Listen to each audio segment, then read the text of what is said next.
Alors, bonjour à tous. Moi, je vais vous présenter le traitement par dapagliflozin dans les glycogénoses 1B et les déficits en G6-PC3. Donc, c'est un diaporama qui a été fait essentiellement avec Jean Donadieu qui ne pouvait pas présenter aujourd'hui. Et donc, c'est une présentation, je dirais, interfilière, puisque donc c'est la filière G2M et la filière maladies rares immuno-hématologiques. Et donc, c'est dans deux maladies, les glycogénoses 1B qu'on connaît bien en maladies métaboliques et les déficits en G6-PC3 qui sont traités par les hématologues. Donc, juste un tout petit rappel clinique. Pour le GSD1B, vous savez, donc c'est glycogénose rare de type 1 avec des hypoglycémies de jeûne court, une atteinte hépatique avec une hépatomégalie et une évolution qui peut aller vers des nodules et éventuellement un hépatocarcinome, une atteinte rénale. Et donc, la particularité dans les types 1B, c'est d'avoir une neutropénie plus ou moins sévère et surtout une susceptibilité à faire des infections sévères, éventuellement des abcès, et des patients qui ont aussi des pseudocrones qui peuvent être également très sévères.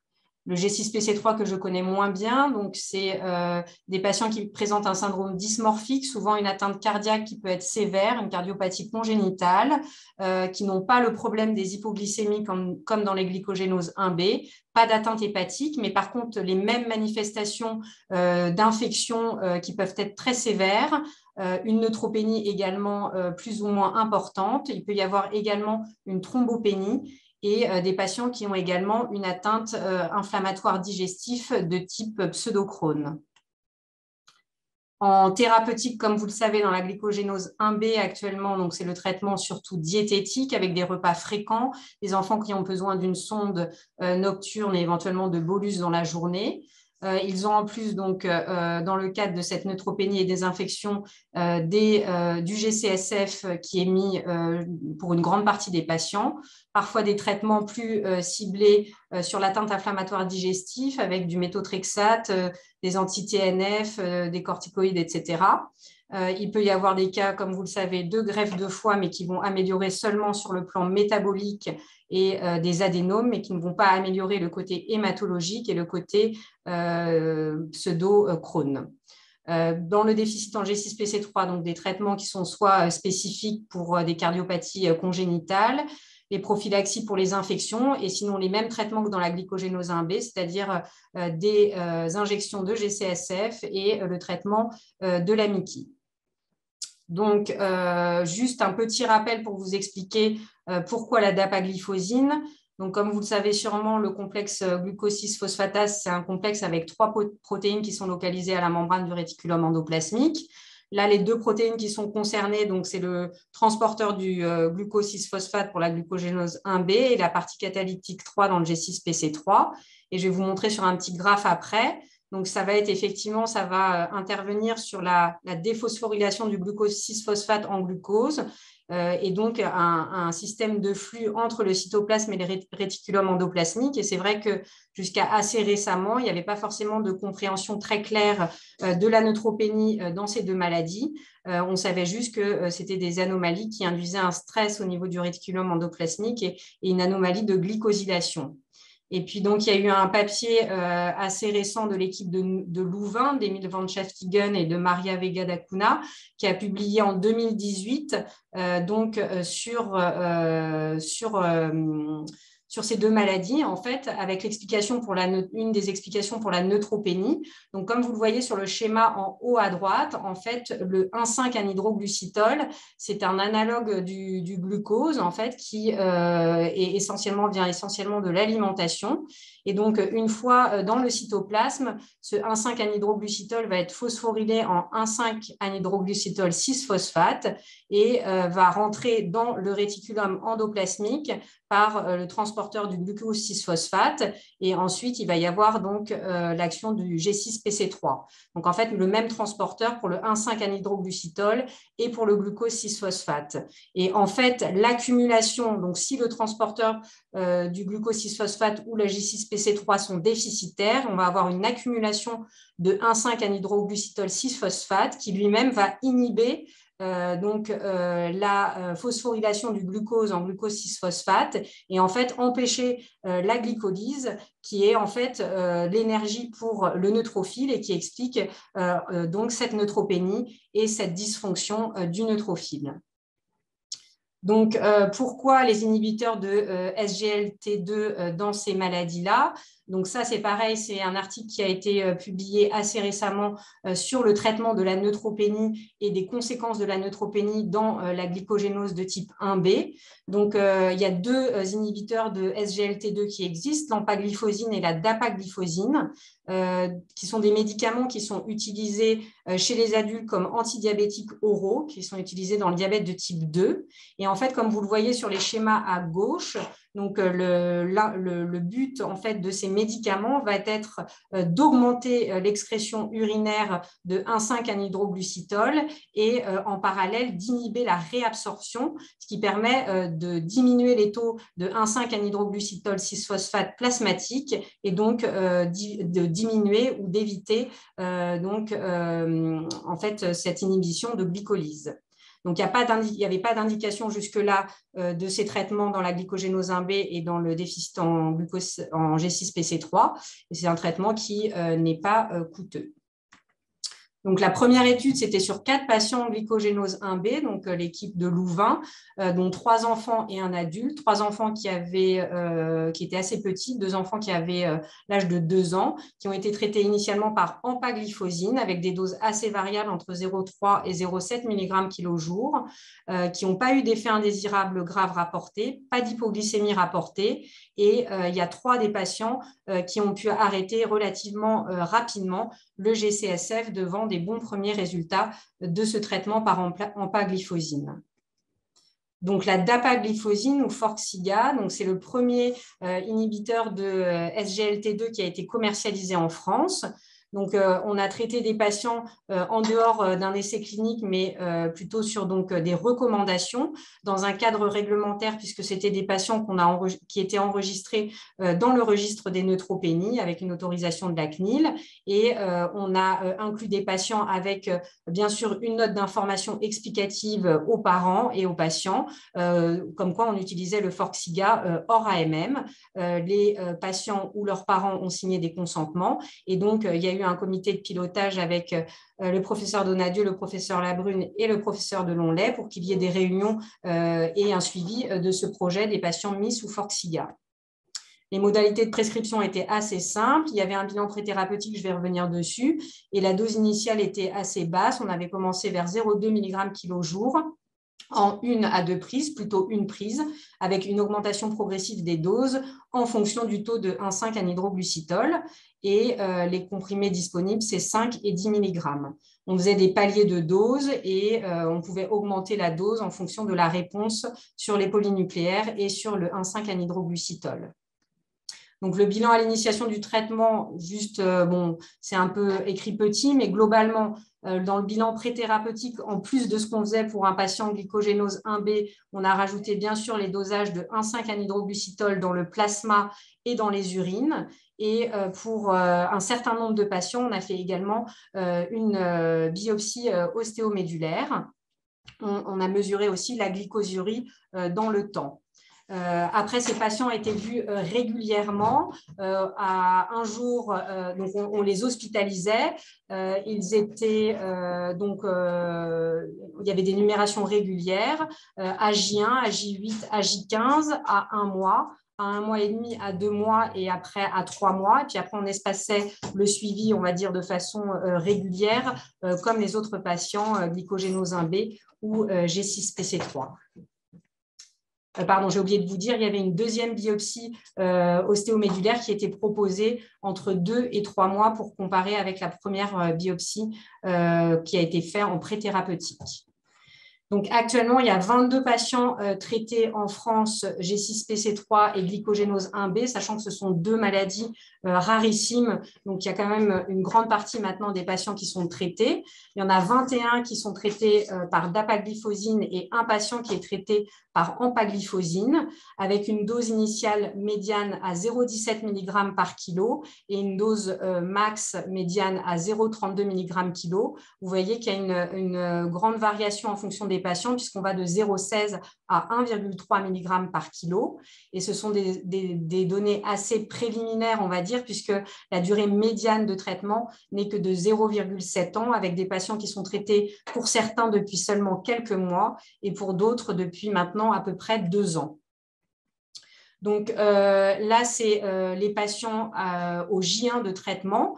14 patients glycogénose 1B ont été traités et 7 patients G6PC3 avec des âges, comme vous le voyez sur ce graphique, assez variables, des patients pédiatriques, mais aussi des patients adultes avec une médiane d'âge à 18,8 ans, mais des extrêmes qui vont de 3-4 mois jusqu'à 56 ans.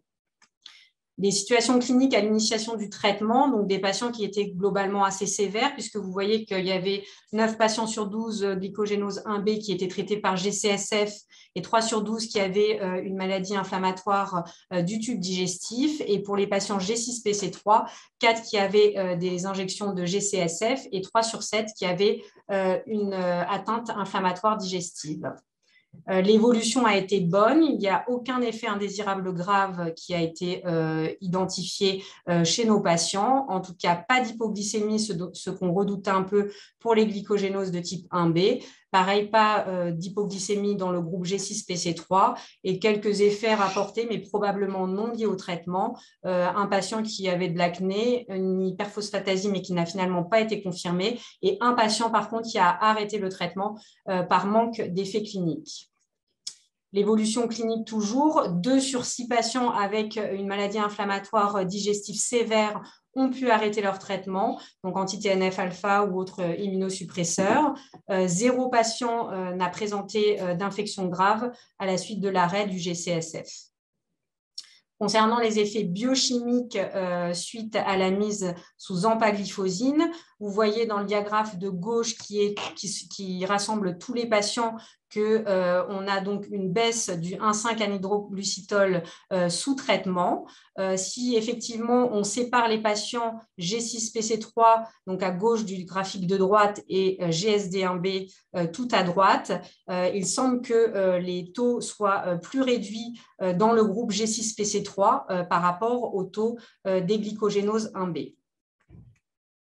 Les effets hématologiques sont rapportés sur ces graphiques-là. Pareil, en haut à gauche, si on rassemble tous les patients, donc on a une tendance à peut-être une petite augmentation des polynucléaires neutrophiles, mais finalement pas si importante que ça. Si on sépare encore une fois G6PC3 et glycogénose 1B, on a l'impression que les neutrophiles augmentent plus dans le groupe des G6PC3 que dans le groupe des glycogénoses 1B. Mais par contre, si on regarde cette évolution des polynucléaires neutrophiles par rapport à la dose de GCSF, c'est le graphique en bas à droite, on voit qu'effectivement, on a pu réduire de façon considérable la dose et le nombre d'injections de GCSF parallèlement avec ce peu d'augmentation des polynucléaires neutrophiles. Et donc, comme je vous l'ai dit, un effet qui semble plus net pour les G6PC3 que pour les glycogénoses 1B. Donc ça, c'est l'évolution des doses par patient de GCSF. Il y avait 3 ou 4 patients qui n'avaient pas de GCSF à la mise sous traitement par dapagliflozine, 5 patients qui ont pu complètement arrêter le GCSF, 5 qui ont des doses qui sont identiques par rapport à la mise au traitement et 8 patients qui ont pu diminuer la dose et le nombre d'injections de GCSF. Pour les 7 patients où on a un myélo avant et après la mise sous traitement, bon, là, je ne sais pas trop bien vous dire, mais globalement, vous voyez que la pyramide dans les précurseurs de la lignée myéloïde est un peu différente. en particulier pour les promyélocytes. Et donc, ce qui a été conclu, c'est que la maturation semble plus physiologique une fois que les patients sont traités, avec une maturation avant qui est plutôt précoce et excessive et qui devient une maturation plus physiologique quand les patients sont traités par inhibiteurs de SGLT2. Donc, 2 petits cas pour vous montrer ce que ça donne dans la vraie vie. Donc, le premier patient, un petit patient glycogénose 1B qui a 6 ans, donc avait un diagnostic classique à 1 mois de vie sur des hypoglycémies, une hyperlactatémie et une neutropénie sévère traitée par GCSF, qui avait fait dans sa vie des épisodes infectieux graves entre l'âge de 2 mois et de 1 an. Et donc, la dapagliflozine a été débutée à l'âge de 5 ans à la dose de 0,2 mg kg jour, soit 5 mg par jour. On est maintenant à peu près à 1 an de traitement. C'est un enfant qui n'a pas fait d'épisode d'hypoglycémie, qui n'a pas refait ni d'épisode d'abcès ni d'infection sévère et pour lesquels je vais vous montrer un petit graphe. Il y a quand même une augmentation relativement significative des polynucléaires neutrophiles en parallèle avec un arrêt du GCSF. Donc, ça donne ça sur la courbe. Ce patient donc, a reçu de la dapagliflozine alors que vous voyez que ses chiffres de polynucléaires étaient entre 200 et 300. Il était traité par GCSF 2 injections par semaine. On lui a introduit la dapagliflozine. Il y a une augmentation, on va dire, modérée des polynucléaires neutrophiles. Vous voyez, avec une certaine fluctuation. On a augmenté un peu la dose de DAPA lorsqu'il avait des polynucléaires à 900. Et puis, la dose a été encore un peu augmentée en juillet dernier sur les polynucléaires à 200. Mais donc, cet enfant n'a pas refait d'infection sévère et surtout, on a pu lui arrêter le GCSF. Ça, c'est le deuxième patient G6PC3, un patient algérien qui est arrivé en France à l'âge de 9 ans, qui a une forme sévère de la maladie, avec des traitements lourds, puisqu'il a des stéroïdes, un anti-TNF-alpha et du GCSF avec une posologie importante, jusqu'à 9 microgrammes par kilo. Ce patient présentait une myquie sévère, il a même eu une hémicolectomie. Et donc, si on regarde, une fois qu'il a la dapagliflozine, je vais vous montrer sur le graphe d'après. C'est pas si compliqué que ça. On va voir, donc en haut, c'est le GCSF dont les doses sont diminuées puisqu'il partait à 9 microgrammes par kilo 3 fois par semaine. Il est maintenant à 3 mg par kilo 2 fois par semaine. En parallèle, les anti-TNF-alpha ont pu être arrêtés. La dose de dapagliflozine, comme souvent chez nos patients, a dû être augmentée de 0,2, 0,5 puis 0,9 mg par kilo. Les polynucléaires neutrophiles, c'est la courbe qui est en bleu, sont assez variables aussi, mais plutôt autour de 1000 par millimètre cube. Et ce qui est intéressant de voir chez ce patient, c'est que sa thrombopénie s'est améliorée avec un chiffre de plaquettes qui remonte à la normale.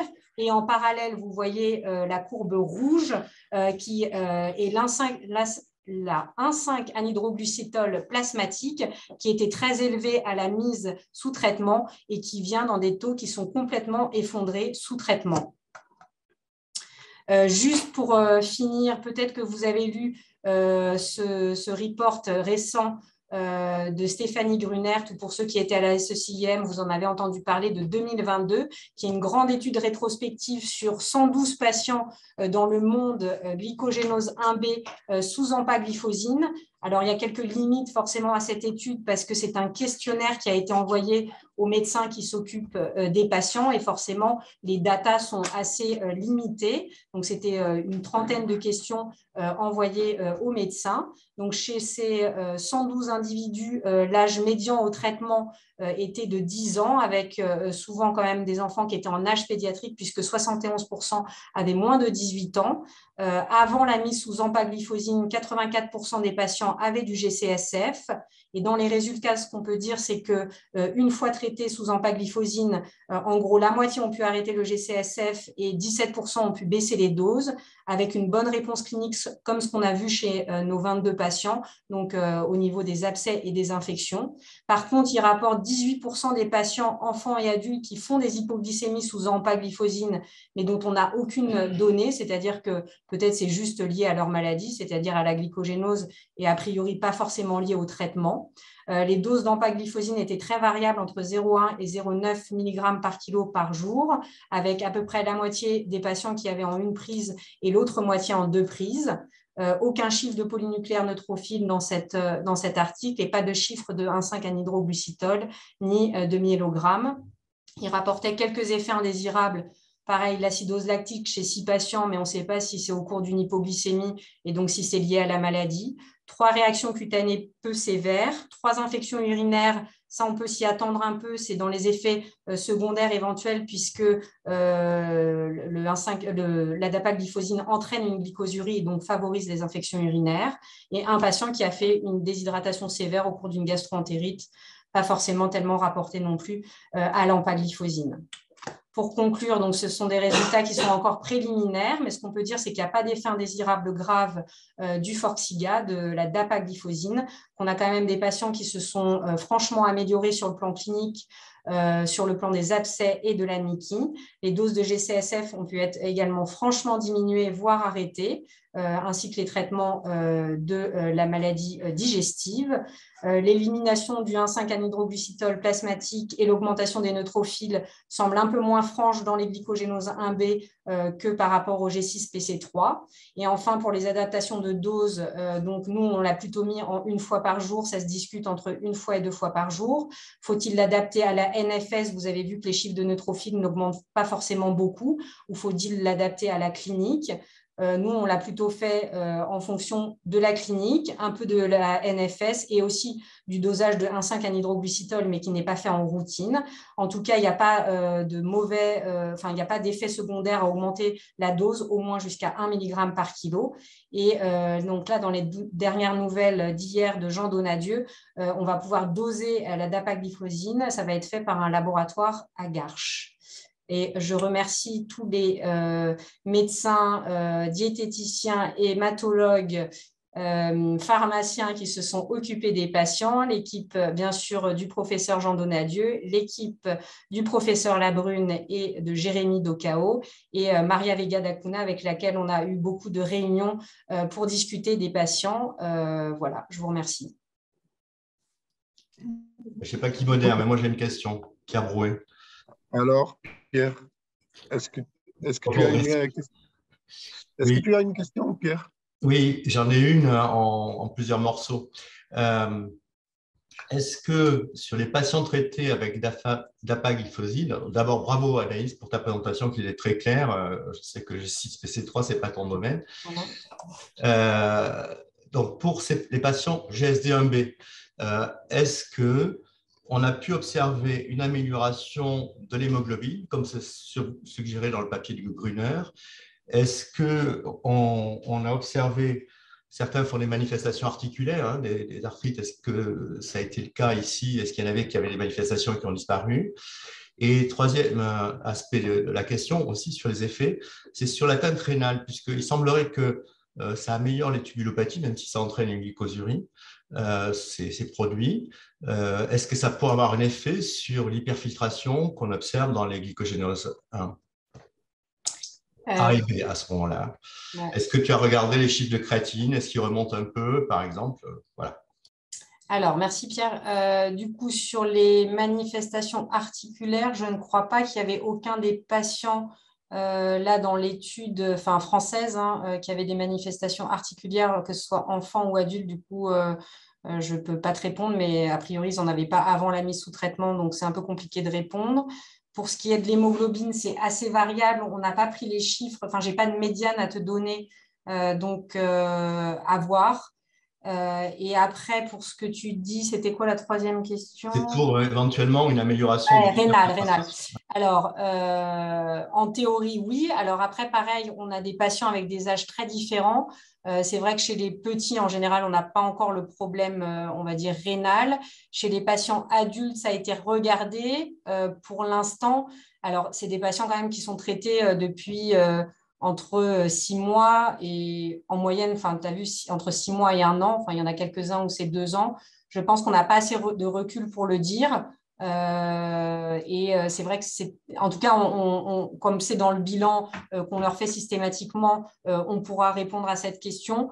C'est vrai que sur les chiffres là, comme ça de créate et sur la néphropathie, je ne suis pas capable encore de répondre. Mais ça sera intéressant de voir. Effectivement, que c'est un médicament qui est utilisé pour le diabète. Donc, c'est très intéressant parce que même s'ils n'ont pas encore une microalbuminurie ou une microglobinurie, ils ont souvent très tôt une hyperfiltration, même quand ils sont petits. Et comme tu le sais, on en a une qui a une indication, mais dont les parents, pour l'instant, refusent depuis plusieurs mois ce traitement. Mais là, elle s'aggrave avec un abcès cérébral. Moi, je suis à la recherche d'arguments supplémentaires, tu vois. Si effectivement, comme c'est suggéré, on a aussi une amélioration de l'hyperfiltration et peut-être même ultérieurement dans les stades plus avancés de néphropathie, de la glycogénose, donc de microalbuminurie, ça fait des arguments de poids à rajouter, voire même peut-être des réflexions à mener pour les glycogénoses 1A sur cet aspect-là des choses. Alors, si tu veux, on pourra regarder plus en détail parce que tous les patients donc, là que j'ai présentés, ils sont dans le registre des neutropénies. Et donc, l'intérêt, c'est effectivement déjà qu'on puisse publier. Mais après, je pense qu'on peut regarder certaines choses de façon plus spécifique. C'est vrai que je ne l'ai pas présenté là sur l'atteinte rénale, mais sur cette question-là, on peut revoir avec Jean Donadieu qui a toutes les datas pour savoir si sur l'hyperfiltration et sur le côté rénal, il y a une vraie amélioration. Je ne suis pas capable de te dire. C'est vrai que ce n'était pas les critères initiaux qu'on avait pris, mais c'est effectivement un critère intéressant. Par contre, c'est bizarre d'avoir un abcès cérébral. À Staph, ouais. Staph. Mais hier, tu étais peut-être, c'est dans l'ON, parce que quand j'étais ailleurs, dans l'ON Laborde qui a présenté le dossier en RCP neutropénie. Ah oui, non, je n'y étais pas. Jean Donadieu a indiqué que lui, il avait déjà vécu ça à 2 reprises, que les patients sont décédés. Nous, elle va bien aujourd'hui, mais enfin, on n'a pas l'impression de contrôler tout. On est entre 100 et 200 polynucléaires, avec plus de 5 gamma kilo de GCSF quotidien, une antibiothérapie monstrueuse. Et finalement, je ne vois pas d'issue, même si elle va bien aujourd'hui, j'ai très peur de la suite. Alors, fort heureusement, l'équilibre métabolique est préservé. Sans que je comprenne trop pourquoi. Elle a aussi une atteinte inflammatoire du tube digestif. Elle s'est pris des anti-TNF alpha. On n'ose plus les refaire. Pour l'instant, c'est quiescent sur le tube digestif, mais ça va repartir forcément. Voilà, donc on est dans une situation un peu infernale. Je suis à la recherche d'arguments pour elle, mais aussi pour les autres. Voilà, mais merci beaucoup. Moi, je veux bien poser une question. Alors déjà, pour répondre à Pierre, je trouve qu'il y a quand même plusieurs publications sur ça. Donc pour cet enfant qui a un abcès, c'est quand même absolument dramatique. Et donc, c'est quand même un traitement assez inoffensif. Il y a quand même énormément de traitements qui sont traités de patients qui sont traités dans le monde. Si les parents continuent à refuser, alors que c'est quand même, il semble que ce soit la solution, ça pose question vis-à-vis d'une opposition persistante des parents. Ça, c'était la première réflexion. Pour répondre à ta question, j'en suis c'était pour ça que je voulais qu'on ait l'avis officiel de la RCP, envisager de saisir le comité d'éthique de notre hôpital. Voilà. Et une petite question pour Anaïs. Alors, tu as répondu, les doses de DAPA et les diminutions de GCSF, finalement, ce n'est pas le chiffre de polynucléaire. On le sait pour plusieurs patients, ça marche de temps en temps, mais pas toujours.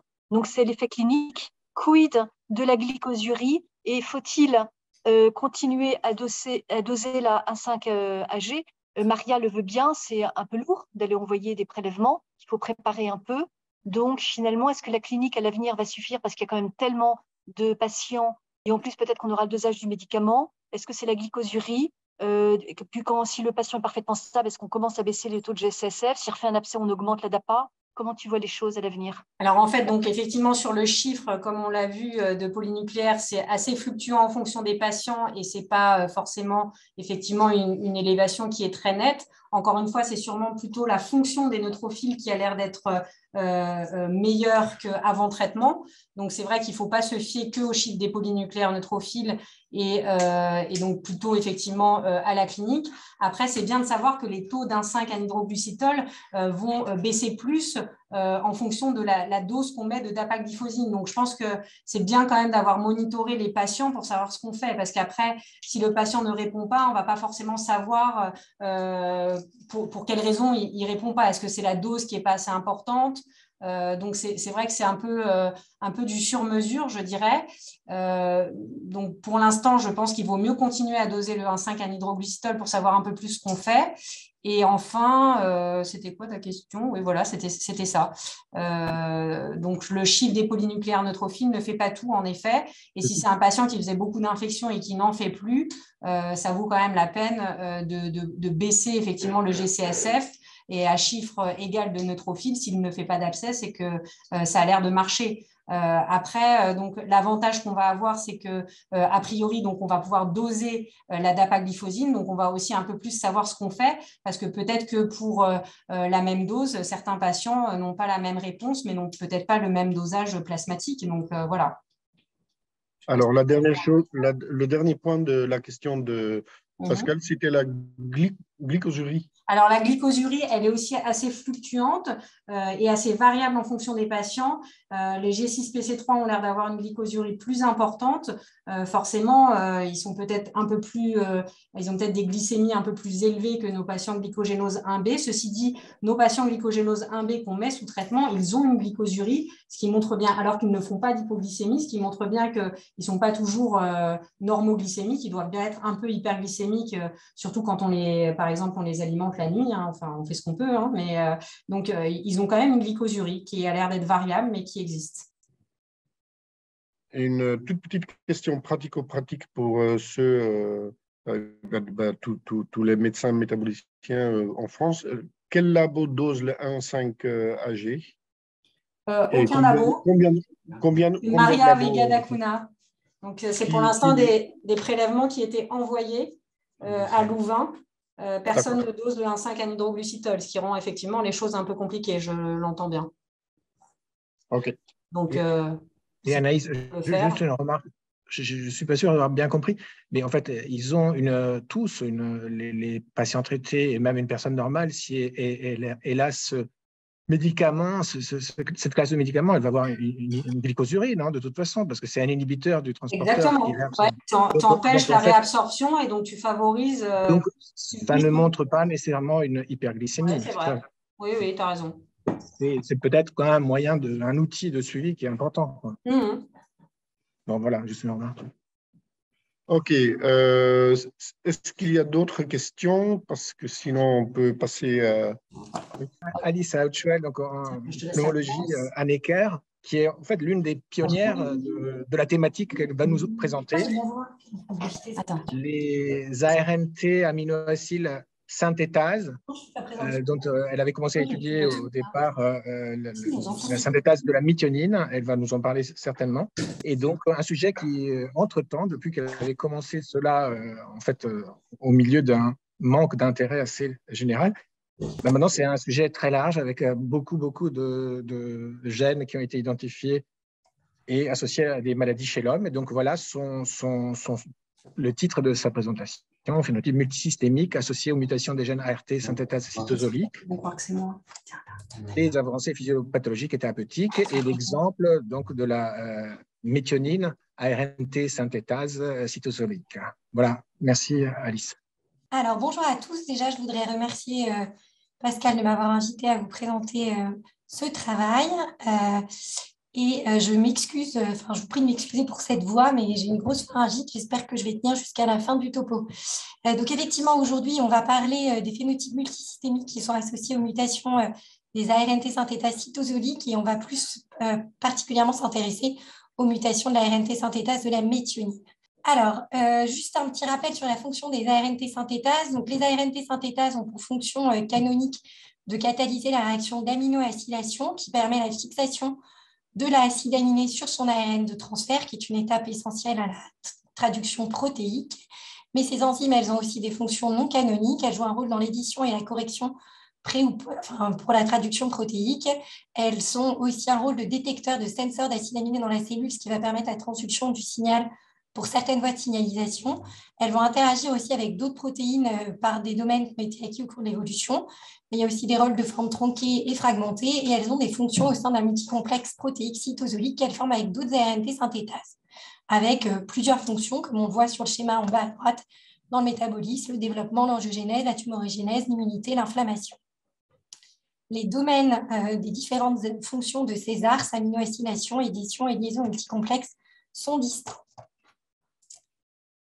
Donc, c'est un peu le hasard qui a fait que je me suis intéressée à ce gène, puisque effectivement, je suis pneumopédiatre et donc moi, dans le service, et avant moi, Jacques Deblic a commencé à prendre en charge depuis plusieurs dizaines d'années maintenant des patients qui présentaient une forme très particulière de protéinose alvéolaire de l'enfant. Donc, la protéinose alvéolaire, vous le voyez sur cette petite vignette de scanner, c'est une maladie alvéolo-interstitielle qui est caractérisée par l'accumulation de matériel lipoprotéinacé anormal dans les alvéoles, qui est lié à un catabolisme défectueux du surfactant par les macrophages alvéolaires ou par une production de surfactant anormal par les pneumocytes de type 2. Et donc, ces enfants, ils avaient comme particularité de tous être originaires de l'océan Indien, plus particulièrement de la Réunion, avec également des enfants venant des Comores et de Mayotte.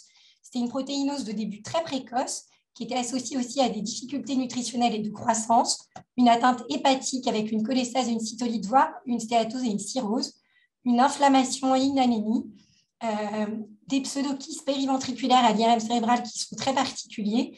Et plus récemment, on a découvert que ces enfants avaient aussi souvent des stigmates d'auto-immunité et pour certains, de véritables arthrites avec un facteur rhumatoïde positif. Le pronostic de cette maladie jusqu'à quelques années était assez sombre puisque plus de la moitié des enfants évoluaient vers une fibrose pulmonaire. Dans la cohorte de 30 patients qu'on a rapporté en 2014, environ 60% des enfants décédaient, dont la moitié en l'âge de 2 ans, dans un contexte d'insuffisance respiratoire terminale et de dénutrition et d'inflammation majeure. Et donc, jusqu'à il y a peu de temps, on n'avait pas de traitement, hormis les LBA thérapeutiques qui consistent à laver mécaniquement les poumons et puis parfois les corticoïdes.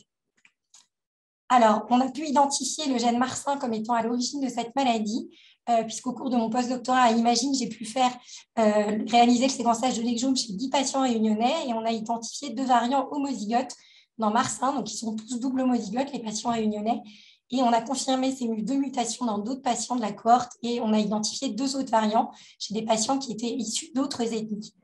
Avant cette découverte, 1 an avant, il y avait un papier qui avait publié une mutation chez un autre enfant et depuis, 10 autres variants ont été publiés avec un phénotype similaire dans le gène MARS1.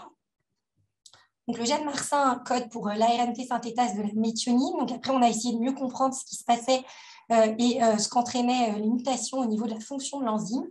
Donc, on a réalisé déjà à partir d'extraits purifiés des constantes enzymatiques que j'ai réalisées avec Marc Mirand au CNRS.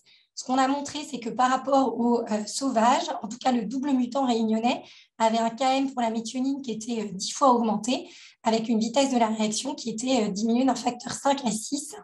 En revanche, par des manips de CoIP, on a montré que les mutations ne perturbaient pas la liaison multicomplexe et que donc, effectivement, c'était vraiment un défaut d'aminoacylation, c'est-à-dire de fixation de la méthionine sur son ARN de transfert qui était la conséquence de ces mutations. Chez la levure, des études aussi ont été faites et ce qu'on a pu montrer, c'est que lorsque la levure est cultivée dans un milieu quasiment sans méthionine, en sachant que la levure peut en fabriquer, si je ne me trompe pas, à partir de la cystéine, donc on avait une croissance des levures mutées qui était nettement diminuée avec une incorporation. Après, c'était des manips avec du soufre marqué radioactivement. Donc, on avait très peu d'incorporation dans les protéines et quand on ajoutait de la méthionine dans le milieu de culture, on corrigeait complètement ces paramètres. Et donc, on s'est posé la question d'une efficacité, d'une supplémentation en méthionine chez l'homme. Et de là est partie l'aventure de l'essai MEDPAP, donc qui est un essai clinique qu'on a pu mettre en place. Avant ça, on s'est posé pas mal de questions. Enfin, moi, je n'y connaissais pas grand-chose au métabolisme de la méthionine. Donc, sa demi-vie plasmatique était de 6 heures. Les apports chez les enfants en France étaient de 80 à 90 mg kg jour, avec des concentrations plasmatiques moyennes de 17 à 45. Les données de toxicité, parce qu'évidemment, si on voulait en donner, a fortiori, à forte dose, il fallait être sûr de ne pas être toxique. Donc, grâce aux données qui sont disponibles dans certaines hyperméthionémies congénitales, comme les déficits en MAT1-3 et en CBS, et grâce aussi à des données issues d'études de dose de charge chez l'adulte qui ont été faites pour parfois étudier le risque cardiovasculaire ou dans certaines pathologies psychiatriques.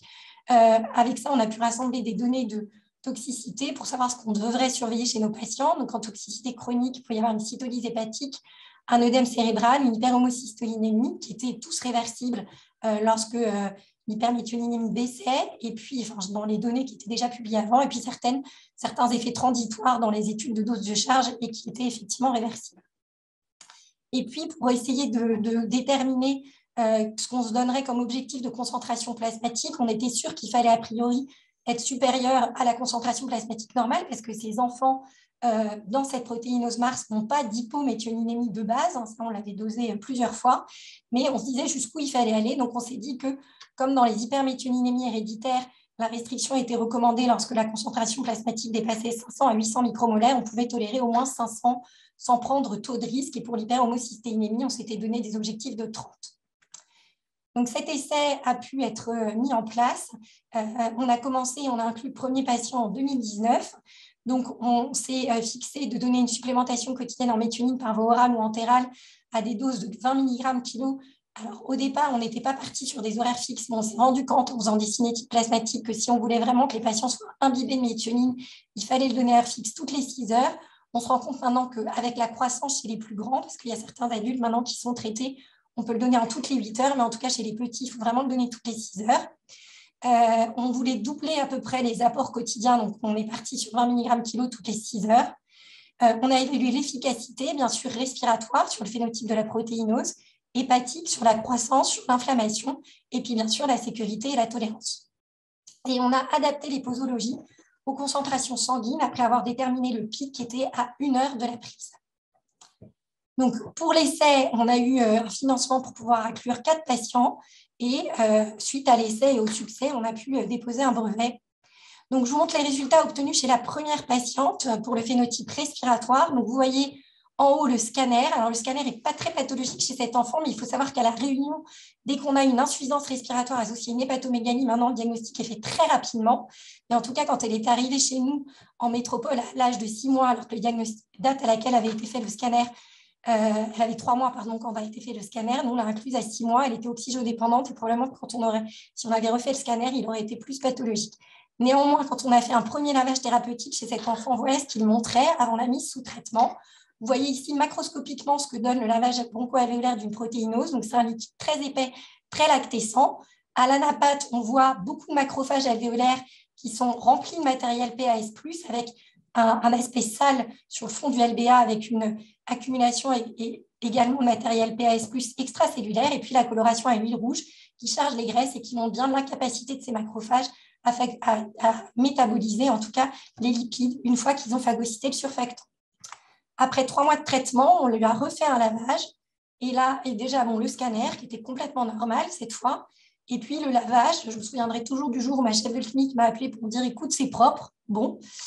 Donc déjà macroscopiquement c'était très propre et vous voyez aussi à l'anapathe ça ne fait pas trop de doute, on a vraiment un lavage qui s'est nettoyé. Donc cette petite fille maintenant elle a 3 ans et elle va très bien et la méthionine n'est plus le seul traitement qu'elle prend. Si on regarde les autres patients sur ce tableau récapitulatif, ce qu'on voit c'est qu'à l'inclusion, si on s'intéresse aux paramètres cliniques, ils avaient tous une croissance staturopondérale qui était vraiment très altérée avec des poids à moins 3 DS à peu près, sauf la deuxième patiente. La deuxième patiente, c'était la patiente la plus âgée qui avait 3 ans quand on a inclus. Et comme le premier critère de jugement était l'efficacité et la tolérance, cet enfant allait pas trop mal parce qu'on avait mis sous Celtep-100, je sais pourquoi, ça avait bien marché. Et du coup, son seul problème, c'était nutritionnel, c'est-à-dire qu'elle n'avait aucune oralité et elle nécessitait 100% de nutrition entérale, mais sur le plan respiratoire, elle allait assez bien. Ce qu'on voit chez les autres, c'est qu'ils avaient tous aussi besoin d'oxygène au départ. Et donc, si on regarde au dernier suivi, sous méthionine, ils sont tous sevrés d'oxygène.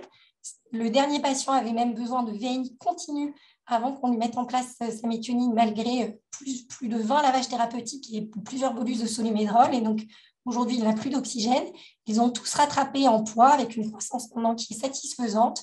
Et sur le plan de l'oralité, c'est des enfants qui ont des gros troubles de l'oralité du fait initialement de leur insuffisance respiratoire et probablement d'une atteinte digestive intrinsèque. Et ce qu'on voit, c'est que pour tous, alors qu'ils avaient un support entéral au départ, on a pu soit complètement, soit en partie les sevrer de leur support entéral avec une bonne croissance. Et puis, ils avaient tous des vomissements au départ et ils ne vomissent plus. Pour ce qui est d'un point de vue du développement psychomoteur, certains étaient hypotoniques, les 2 sur 4 étaient hypotoniques. Le dernier qui était très malade avait un retard important qui est probablement aussi attribuable au fait qu'il était en réanimation quasiment depuis sa naissance. En tout cas, sous traitement, là aussi, l'amélioration est très importante puisqu'il a pu même rattraper son retard des acquisitions. Sur les paramètres biologiques, l'hémoglobine, lorsqu'elle était basse, c'est normalisé pour tous les patients. La CRP qui était élevée, c'est négativé pour tous les patients. L'albumine qui était très basse et qui traduisait la dénutrition, donc sauf encore une fois pour la deuxième patiente, c'est normalisé ou presque normalisé. Mais il faut dire que le 4e patient partait de 6 d'albumine, donc forcément 30, c'est déjà beaucoup mieux. Et puis, concernant l'atteinte hépatique, je vous montre ici les gamma-GT qui étaient augmentés pour la plupart des patients, sauf toujours le 2e, et qui se sont normalisés au suivi. Et si on s'intéresse au traitement, donc au dernier suivi, ils n'ont plus aucun traitement hormis la méthionine, c'est-à-dire plus de lavage thérapeutique, plus de corticoïdes et plus de Celsep pour la patiente qui en avait eu.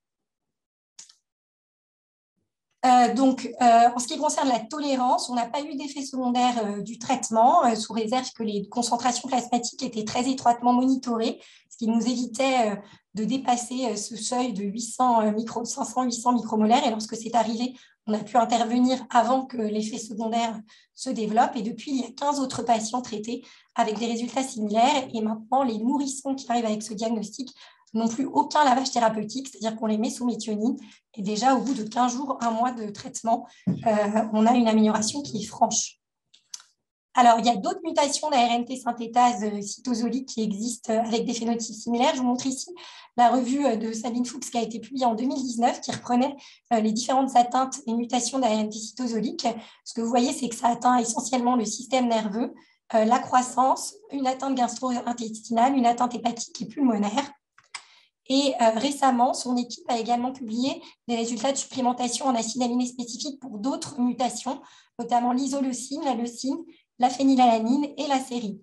Et donc ici, vous avez des figures qui représentent l'amélioration des paramètres sous traitement. Donc c'est un peu petit, mais en gros, pour le patient qui avait une mutation de l'isoleucine, ARNT synthétase, la supplémentation a permis une amélioration au niveau de la croissance, du développement, de l'atteinte respiratoire, intestinale et de la susceptibilité aux infections. Donc là, c'était un succès.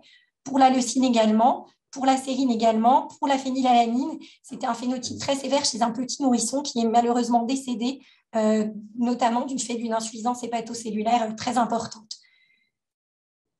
Donc, ça fonctionne aussi dans d'autres déficits. Alors, effectivement, on a fait, enfin moi en tout cas, j'ai fait un peu les choses à l'envers parce qu'on a mis en place le traitement avant de comprendre la physiopathologie parce qu'encore aujourd'hui, on ne sait pas comment ces mutations entraînent, on sait qu'elles entraînent ce défaut d'aminoacylation, mais on ne sait pas encore pourquoi ça conduit à ce phénotype respiratoire, hépatique et inflammatoire. Donc, c'est ce que j'essaye de comprendre au laboratoire avec 3 modèles cellulaires. Celui dont je vais vous parler aujourd'hui, pour lequel on a quelques résultats préliminaires qu'on a pu mettre en place à partir de fibroblastes de patients pour étudier l'impact des mutations sur la traduction et le stress cellulaire. Et puis 2 autres modèles qu'on est en train de développer.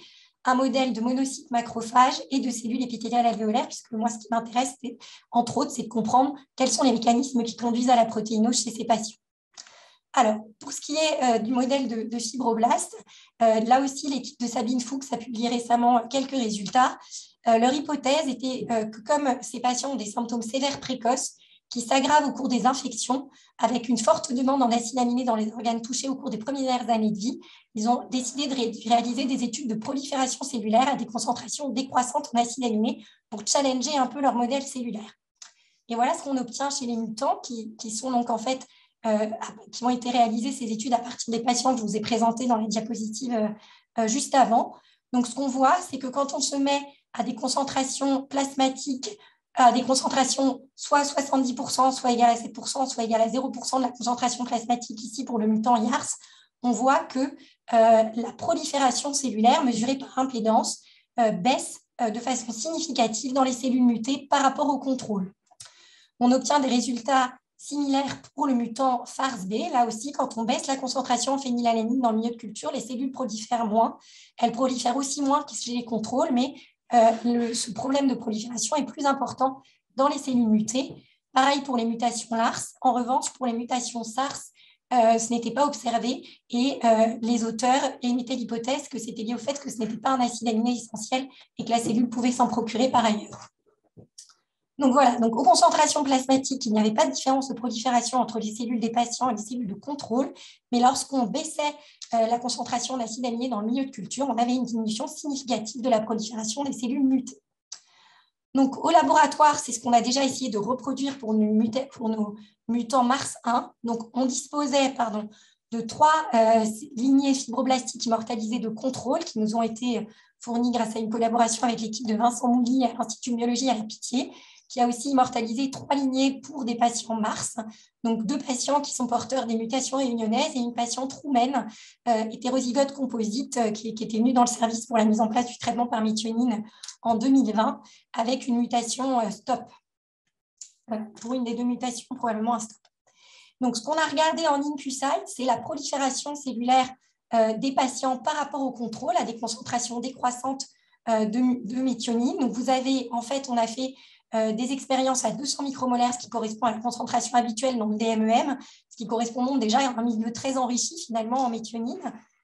Et puis, on l'a fait à la concentration plasmatique de 25 micromolaires à 0,25 et à 0. Et ce qu'on observe, les cellules des patients mutés sont en violet, les cellules contrôle en gris, et on voit que très rapidement, on les a mis pendant 72 heures dans l'InQSight, on a une différence de prolifération cellulaire entre les contrôles et les patients dès 25 micromolaires, et quand on baisse les concentrations, donc dès la concentration plasmatique, ce qui est différent par rapport à ce qu'a obtenu l'équipe de Fuchs, puisqu'il fallait qu'il les challenge encore plus. Mais nous, dès la concentration plasmatique, on observe cette différence de prolifération. Et effectivement, à 200 micromolaires, lorsque finalement le milieu standard est très enrichi en méthionine, on corrige ce défaut de prolifération, ce qui valide un peu ce qu'on observe chez les patients avec le traitement. On a aussi une augmentation de la mortalité cellulaire dans nos cellules qui était significative pour 0,25 et 25 micromolaires de méthionine entre les patients et les contrôles. Donc voilà, on peut en conclure qu'on a une diminution significative de la prolifération et une augmentation de la mortalité cellulaire pour de faibles concentrations, mais aussi à la concentration plasmatique et pas de différence pour un milieu enrichi. Alors, on a essayé d'aller plus loin et essayer de comprendre pourquoi les cellules prolifèrent moins. Donc, on sait qu'on a un défaut d'aminoacylation et en fait, finalement, qu'est-ce qui va se passer dans la cellule? On va avoir une accumulation d'ARNT non chargée par la méthionine. Et donc, on s'est dit peut-être que ce qu'on va observer, c'est équivalent à ce qu'on observe quand on a une privation en acides aminés. Et voilà ce qui se passe quand on a une privation en acides aminés. Donc, on a une accumulation d'ARNT vide, ce qui va activer la voie du GCN2, phosphoryler EIF2-alpha, ce qui va finalement diminuer la traduction protéique coiffe dépendante et aussi activer l'Integrated Stress Response, qui est une réponse de stress cellulaire qui va activer ATF4 puis CHOP et qui va conduire en fonction de l'importance du stress soit à une apoptose, soit à des mécanismes de compensation et à une survie cellulaire avec une augmentation de l'expression des transporteurs d'acides aminés pour essayer de faire entrer plus d'acides aminés dans la cellule et puis de l'autophagie pour libérer des acides aminés. Et donc, c'est ce qu'on a essayé de regarder au laboratoire cette année avec Anita Golek, qui est ingénieure avec moi, et avec Pauline Gonsard, qui était étudiante en M2. Donc, voilà ce qu'on a regardé. Donc, ce qu'on a regardé déjà, c'est qu'on a exploré la voie ATF4 CHOP en qPCR. Alors, pour ATF4, à chaque fois à nos différentes concentrations de méthionine, 0, 0, 25, 25, 200. Donc, pour ATF4, on n'avait pas de différence significative de l'expression d'ATF4, mais on avait quand même une tendance à 0, avec un petit P à 0,07 pour la concentration à 0,25. Pour CHOP, par contre, on avait une différence significative avec une augmentation importante de l'expression de CHOP dans les cellules mutées par rapport au contrôle à 0 et 0,25 de méthionine. Et on faisait ces analyses après 48 heures de culture. Donc, il y a peut-être aussi une question de timing. Peut-être que finalement, il faudrait qu'on regarde ATF4 un peu plus tôt. Donc, c'est ce qu'on va essayer de faire. Ensuite, pour ce qui est de l'autophagie, toujours en qPCR, on a regardé l'expression de P62, qui est un gène dont l'expression est activée pendant l'autophagie. Et après, la protéine P62 va être consommée pendant l'autophagie. Et donc là, à 0,25 de méthionine, on a mis en évidence une augmentation significative de l'expression de P62 dans les cellules mutées par rapport aux cellules contrôle, toujours après 48 heures de culture dans chaque condition de concentration en méthionine. Pour ce qui est des transporteurs d'acides aminés, alors on en a étudié pas mal. On a regardé un peu dans les données disponibles quel était le transporteur qui transportait la méthionine. Il y en a beaucoup et on en a trouvé 9 en tout. Alors après, de façon plus ou moins exprimée, de façon plus ou moins importante selon les bases de données dans les fibroblastes ou dans les macrophages, mais en tout cas dans nos fibroblastes, pour 3 transporteurs, on a mis une différence d'expression, on a mis en évidence une différence d'expression entre les cellules mutées et les cellules contrôle, avec une augmentation de l'expression à 0,25 de SLC38A1, SLC38A4 et SLC7A9. Pour les autres transporteurs, il n'y avait pas de différence significative, ce qui validait un peu ce qui validait aussi notre modèle, sur quoi je n'ai pas insisté, c'est que quand même le fait de mettre les cellules contrôle dans des conditions de stress, dans les diapositives précédentes, on voyait bien quand même que le stress était activé grâce aux autres marqueurs, ce qui validait le modèle. Donc, voilà où on en est. Donc, on va essayer d'aller plus loin, notamment, on va essayer de faire aussi dans l'INCUSAI des études plus spécifiques de l'apoptose avec un marquage caspase, et ce que devait faire Apolline dans le temps imparti de son M2, mais qu'elle n'a pas eu le temps de faire et qu'on va continuer à faire avant d'essayer de construire une histoire et un article avec ce travail, c'est de regarder l'expression protéique de IF2 alpha phosphorylé non phosphorylé, de 4BP phosphorylé non phosphorylé qui intervient dans la voie CHOP et mTOR, et de regarder aussi ATF4 en protéines et pas seulement en QPCR, et de regarder plus précisément l'autophagie avec l'expression de P62 et de RC3B en protéines. Donc, en conclusion, les mutations perte de fonction des ARNT synthétases cytosoliques sont responsables de phénotypes multisystémiques qui touchent préférentiellement le système nerveux central, le foie, les poumons, avec souvent une atteinte gastro-intestinale de la croissance et un syndrome inflammatoire important. Plusieurs données récentes ont montré une supplémentation d'acides aminés spécifiques. Le travail qu'on a pu réaliser pour Mars, mais aussi les travaux récents de l'équipe de Fuchs pour d'autres mutations. Aujourd'hui, on n'a pas encore complètement démembré les mécanismes physiopathologiques. Bien sûr, l'hypothèse de Fuchs, c'est de se dire que comme les manifestations sont précoces, c'est parce qu'on a un défaut de synthèse protéique globale dans des organes qui sont en plein développement, en pleine croissance. Mais je trouve qu'il est intéressant de aussi aller plus loin dans cette activation du stress cellulaire, parce que ce stress, il permet d'une part une compensation, et je pense que c'est ce qui permet à ce phénotype d'être viable. Je n'ai pas eu le temps de vous en parler, mais j'avais essayé de faire une souris Mars en induisant la mutation récurrente réunionnaise et on n'a jamais réussi. En tout cas, la plateforme Phénomine avec l'Institut clinique de la souris qui devait développer ce modèle n'a jamais réussi parce qu'on ne dépasse pas le stade du blastocyste, donc ce n'est pas viable. Et puis, ce stress cellulaire, il peut aussi avoir probablement des conséquences délétères, notamment en activant certaines voies de l'inflammation, qui est quand même une part importante du phénotype de ces patients. Et puis, ces phénomènes de compensation vont probablement entraîner une réorganisation et une réorientation du protéome de la cellule, parce qu'il faut que la cellule fasse des choix sur ce qu'elle va continuer à synthétiser ou pas.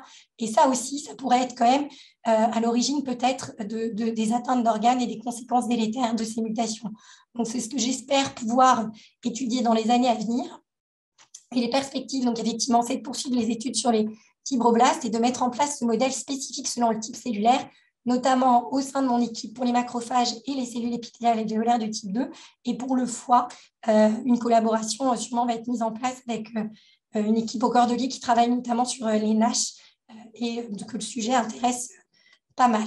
Voilà, je vous remercie de votre attention et je tiens surtout à remercier tous les gens qui ont participé à ce travail. Ça a été vraiment un travail long pour la mise en place de cet essai, notamment pour ce qui est la partie maladie métabolique, Emmanuel Chiff et Clément Pontoiseau qui m'ont aidé pour la mise en place, pour le choix des posologies, des dosages.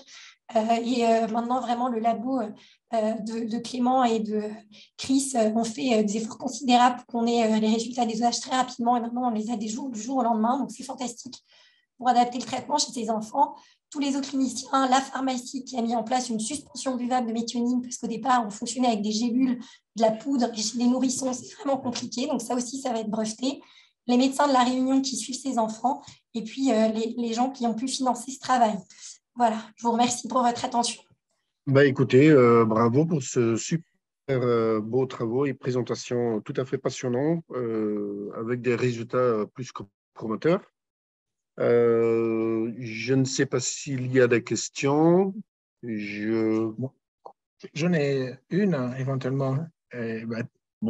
Très, très belle présentation, bien entendu. Et juste pour étudier en fait, l'activation de la TF4, une façon même assez rapide de faire, c'est de regarder le profil ARN des cibles d'ATF4 qui montre une signature tout à fait évocatrice quand on le trouve. Et donc, en dehors des études que tu as mentionnées pour la phosphorylation en amont, etc., et des protéines. Donc, déjà, ça, si tu peux le faire, et je pense que c'est effectivement pas évident dans les fibroblastes, mais bon, probablement, ça doit pouvoir marcher dans les fibros aussi. Et c'est plus simple, quoi, parce que tu as déjà certainement fait un peu de transcriptomique. Et ça, c'était voilà, juste un commentaire. Et sinon, une question. Est-ce que là, j'ai vu dans ce que tu as montré que parmi toutes les aminoacyles tRNA synthétase, il y en a plusieurs qui ont des effets dans les poumons quand même. En tout cas, c'était marqué poumon quelque part. La leucine, oxytocine, j'ai vu, je ne sais plus quoi d'autre. Et on sait qu'il y en a pas mal qui ont des effets au cours du développement. Et donc, j'imagine, mais tu vas étudier toutes ces formes-là, même si ça concerne plus les neurologues ou ce genre de choses, comment ça va s'organiser? Parce que c'est un domaine en pleine expansion. Et donc, éventuellement, est-ce qu'il faut un moment pour le côté neurodéveloppemental? Est-ce qu'il ne faut pas administrer les acides aminés pendant la grossesse, par exemple? Parce que là, les anomalies sont probablement pendant la vie fœtale, alors que dans le poumon, je suppose que c'est surtout après la naissance. Je suppose, hein, il y a certainement quelque chose peut-être avant. Et donc, ça, c'est une chose. Et ensuite, est-ce que d'autres maladies aussi, non pas du métabolisme, bon, non pas des synthétases, mais du métabolisme de l'ARN de transfert ne va pas donner des anomalies de ce type-là, parce qu'il y a une maturation des ARN de transfert, la méthylation spécifique qui va toucher plutôt les cytosines, donc plutôt certains anticodons que d'autres, donc induire probablement des anomalies de ce type-là. Donc c'est peut-être quelque chose qui est encore plus large que juste les synthétases elles-mêmes, mais aussi d'autres protéines et enzymes qui font la méthylation de l'ARN de transfert, ce genre de choses, dans la maturation de tout ça. Donc voilà, est-ce que tout ça, ça va pouvoir s'organiser et traiter d'une manière aussi simple, parce que c'est vraiment spectaculaire que ça puisse marcher, quoi. Je vais essayer de répondre à toutes les questions. Déjà, merci pour ATF4. Si tu peux me donner le nom des cibles, en plus de SHOP qu'on a étudiées, je serais ravie de pouvoir les étudier. Ensuite, pour ce qui est des autres ARNT synthétases, alors actuellement, moi, dans le service, on a pour qui ont une atteinte pulmonaire très sévère et les patients qui ont des mutations de l'ARNT synthétase de la phénylalanine, ont une atteinte respiratoire très sévère avec une pneumopathie interstitielle fibrosante, certains des hémorragies intra-alvéolaires. Donc, il est aussi prévu qu'on étudie les fibroblastes de ces patients, puisqu'on a déjà des lignées fibroblastiques pour 2 mutations différentes. Et ensuite, j'ai aussi une collaboration avec Alexandre Fabre qui travaille à Marseille et qui lui est gastropédiatre et qui suit des enfants avec des mutations de la leucine et de la tyrosine, et pour lesquels on pourrait aussi avoir des cellules qui n'ont pas de phénotype respiratoire. Et ils ont aussi une patiente à Marseille, ils suivent une patiente avec des mutations FARS avec un phénotype très sévère. Donc l'idée, en fait, moi, ce que je souhaiterais, c'est mettre en place ce modèle d'études cellulaires pour déjà les mutations de Mars et avoir un peu des espèces de tests fonctionnels que je pourrais ensuite appliquer pour les autres mutations. Un truc un peu standardisé. Et une des raisons, c'est que notamment pour les mutations FARS, c'est des enfants que j'ai essayé de supplémenter en phénylalanine.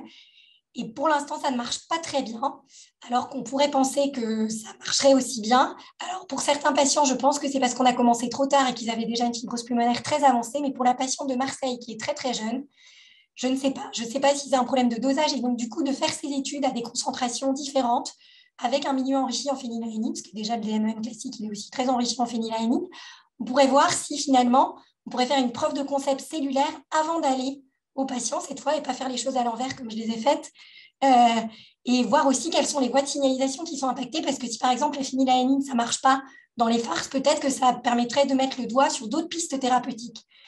Donc oui, l'idée c'est d'aller après dans d'autres ARS. C'est pour ça qu'il faut que je développe des collaborations aussi avec d'autres spécialistes d'organes. Pour ce qui est des ARN de transfert plus globalement, s'il y a d'autres maladies qui touchent la maturation des ARN de transfert, c'est vrai que je ne suis pas spécialiste, mais j'ai prévu notamment de collaborer avec aussi Olivier Nani qui travaille au CNRS sur les ARN. Et notamment, ce qu'on a prévu de faire, c'est d'aller plus loin dans le séquençage des ARN de transfert et aussi de faire du ribosome profiling pour essayer de voir justement, dans mon hypothèse de réorientation du protéome, ce qui se passe. Et lui, probablement, aura peut-être des idées pour plus explorer ces pistes des ARNT et de ce déséquilibre d'ARNT dans la cellule. Je crois que j'ai répondu à peu près à tout. Oui. Ah oui, la grossesse, la grossesse. Alors, dans les Mars, c'est heureusement qu'Anaïs et Emmanuel sont là pour me poursuivre.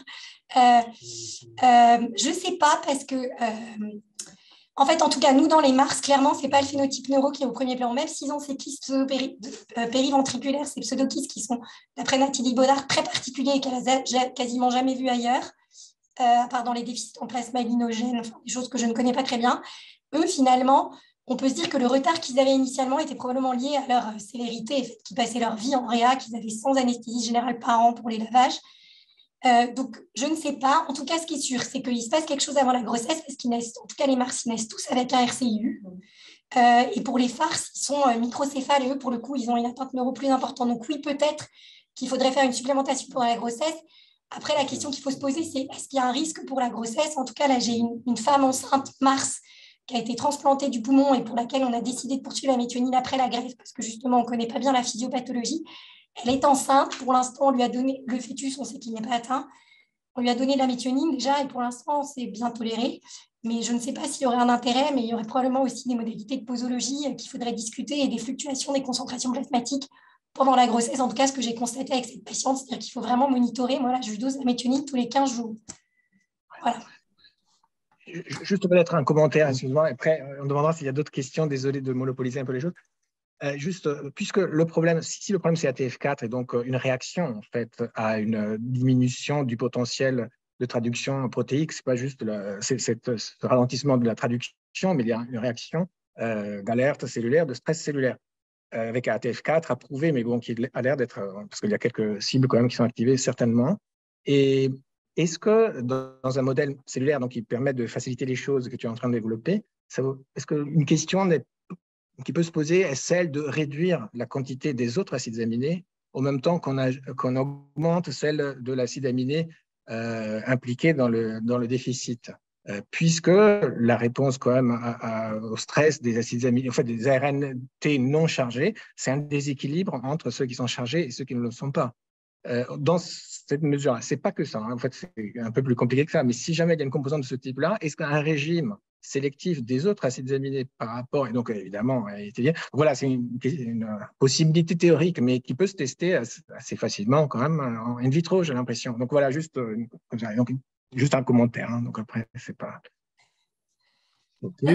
Je crois que Pierre, tu es en train de. Ok. Allez-y, Pierre. Merci. D'abord, félicitations pour la qualité du topo, pour être arrivé jusqu'au bout, malgré la laryngite. C'était passionnant. Moi, je m'occupe de maladies du foie en particulier, donc je voudrais poser quelques questions sur le foie. On a vu, vous l'avez présenté, qu'il y avait des atteintes hépatiques et qu'elles étaient améliorées. Mais parmi les atteintes hépatiques, vous avez aussi présenté sur une publication qu'il y avait des insuffisances hépatocellulaires aiguës graves du petit nourrisson.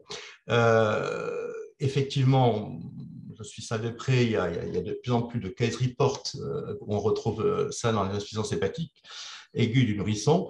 On sait que dans ce groupe-là, 30% des patients sont aujourd'hui non étiquetés. On peut imaginer qu'il y a un certain nombre de patients qui soient comme ça.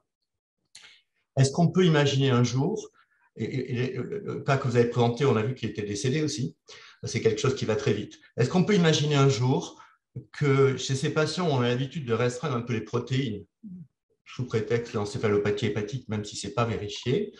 Est-ce qu'on pourrait imaginer qu'on puisse les traiter comme on le fait avec les vitamines dans certaines décompensations métaboliques, avec un cocktail d'acides aminés, parce qu'on n'aura jamais le temps, dans la situation aiguë, d'identifier la pathologie précise?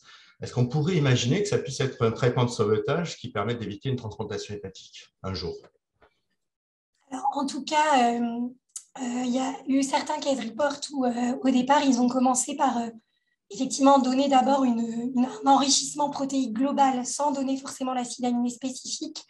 Ça n'a pas toujours forcément bien marché parce que je pense qu'un des éléments importants, c'est vraiment d'être sûr qu'il soit imbibé, en tout cas dans les masses de méthionine, parce que j'ai une maman, elle est capable maintenant de dire quand la méthionémie a probablement baissé parce que son enfant recommence à avoir des nausées et à vomir.